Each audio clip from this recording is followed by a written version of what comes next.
Okay, we're catching up with Tomasz Gop here from CI Games, who have just given us a glimpse of Lords of the Fallen. What do you think?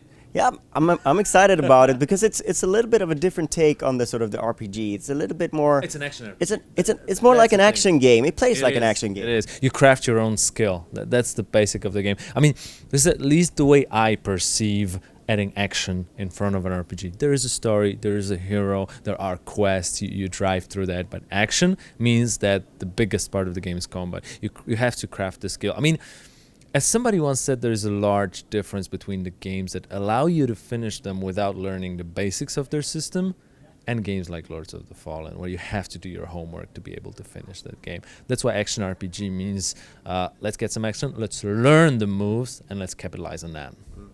But unlike a lot of games that have that action RPG, really movement is at the core of it. Timing, and sort of and sort of positioning and making sure that you're there to It's make. a tactical game.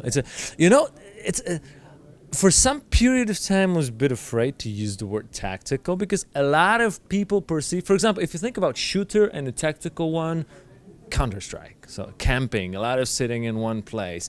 But I don't believe that tactical should mean slow-paced, should mean camping. Think of StarCraft, for example, especially multiplayer. Think of Tekken, games that really are tactical, heavily tactical, but no matter, in no way they're slow. And that's where Lords of the Fallen is. So if we go to the title, that sort of reveals a little bit about what the story is, what the setting is, and you have a very elaborate one that you built up for this game. Can you tell us a little bit about the fantasy here? Yeah, I'll be glad to. We thought of the world that dates way back, few thousand years back.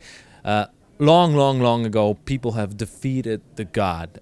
He turned out to be a bad guy, so they sort of entrapped him under the ground. And as a last dramatic move that he tried to do, he tried to break free, and this is where he stuck his hand through the ground. And this is this epic symbol of the world that we're setting the game in. And apart from that, right now there's an army that he's sort of allied with. We call them Roger, these enemies. Their commander, the bosses of this army are called Lords.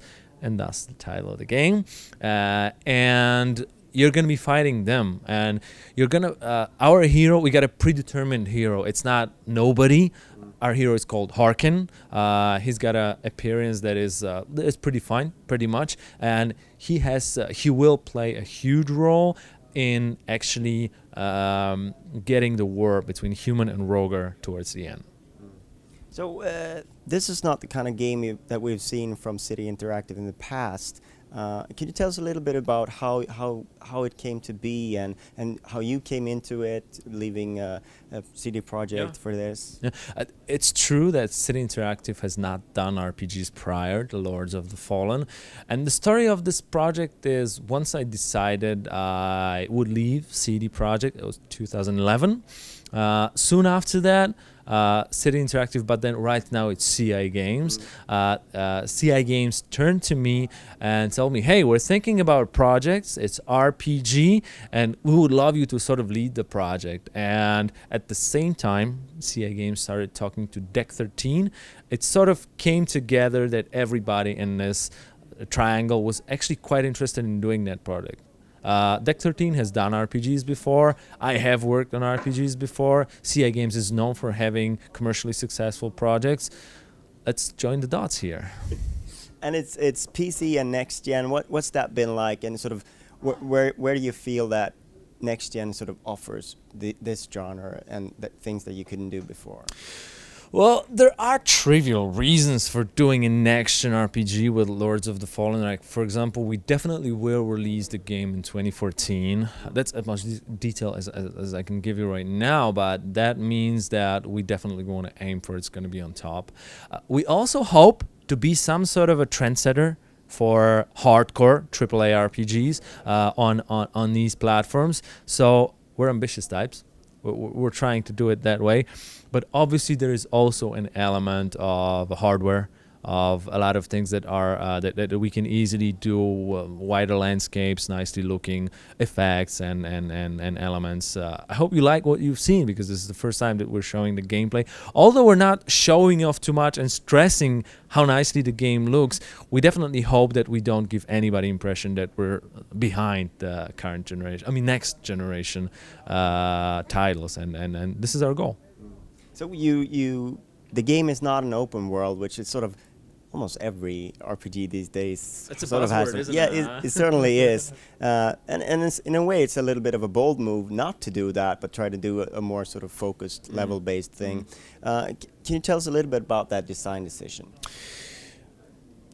We are, all of us in the development team, we're huge fans of exploration in terms of revealing stuff, finding secrets. Secrets are going to be huge in Lords of the Fallen. The way we wanted to stage that is that there are going to be like chapters in Lords of the Fallen, but re-exploration of places you've already been to is highly recommended, and we encourage players to do that. And we always try to put something that is new once you re-explore the place.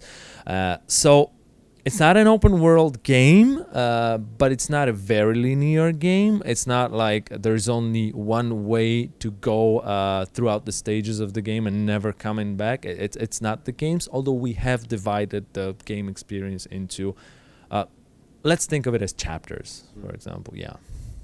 Right. So could you tell us a little bit where you're at in development and what's left to do? The project is gonna be going on for 2 years come September. So it's we've done prototype a while ago. Right now we're heading towards alpha, so in alpha stage, and there's still way ahead of us and way work. And the development team is split between Warsaw at CA Games and Deck 13 in Frankfurt, Germany, and we're working really hard. All right. Thank you very much for your time. Thanks a lot. Anytime. Thanks for having me.